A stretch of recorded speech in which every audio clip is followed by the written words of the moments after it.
फटी चादर और बूढ़ी माँ। हम सब लोग जानते हैं कि ठंड के मौसम में अकेले रहना बहुत ही मुश्किल काम होता है।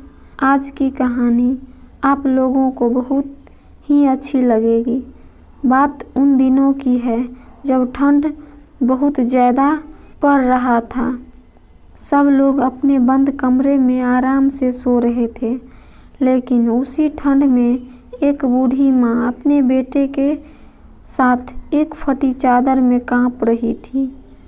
उसके पास एक ही चादर था और वो उसका बेटा ही उसे यूज करता था। एक दिन की बात है, उसका बेटा पूछा, माँ कब हम लोगों की गरीबी दूर होगी? क्या हम लोग ऐसे ही रहेंगे? अपने बेटे की इस बात को सुनकर वह बूढ़ी माँ ने बोला, नहीं बेटा, एक दिन जब तुम बड़े हो जाओगे तो ढेर सारा पैसा कमाना और हम सब लोग की गरीबी दूर हो जाएगी। अपनी माँ की इस बात को सुनकर उसका बेटा बहुत ही खुश हो गया और फिर अपने काम में लग गया। बूढ़ी माँ अपने बेटे को पालने के लिए एक सेठ के यहाँ पर नौकरी करती थी। समय बीतता गया और एक दिन उस बूढ़ी माँ ने अपने सेठ से एक चादर मांगा। सेठ बहुत ही अच्छा था, उसने तुरंत एक चादर मंगा कर दे दिया। चादर पाकर बूढ़ी माँ बहुत ही खुश थी और बोली, एक दिन मैं ज़रूर इस चादर की कीमत चुकाऊंगी। कुछ टाइम बाद बूढ़ी माँ का लड़का बड़ा हो गया और उसने काम करना बंद कर दिया। कुछ समय बाद उसी सेठ के यहाँ इसके बेटे की नौकरी लग गई, लेकिन बूढ़ी माँ को पता नहीं था। लड़का बहुत अच्छा काम करता था।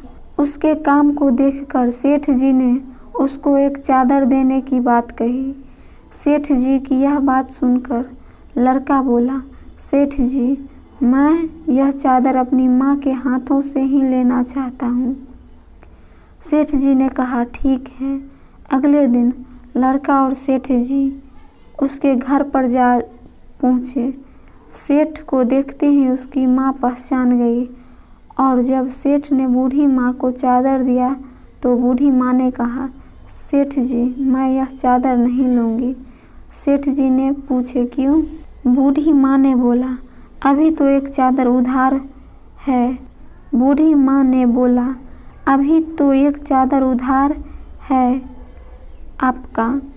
बूढ़ी माँ की यह बात सुनकर सेठ जी को याद आ गया सब कुछ और उन्होंने बोला, वह कर्ज तो आपने बहुत पहले ही उतार दिया था, अपने इस होनहार बेटे को मेरे पास रखकर।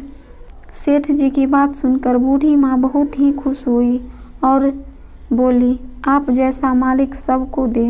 इस कहानी से हम लोगों को यही सीख मिलता है कि हम लोगों को कभी भी दूसरों के एहसान को भूलना नहीं चाहिए।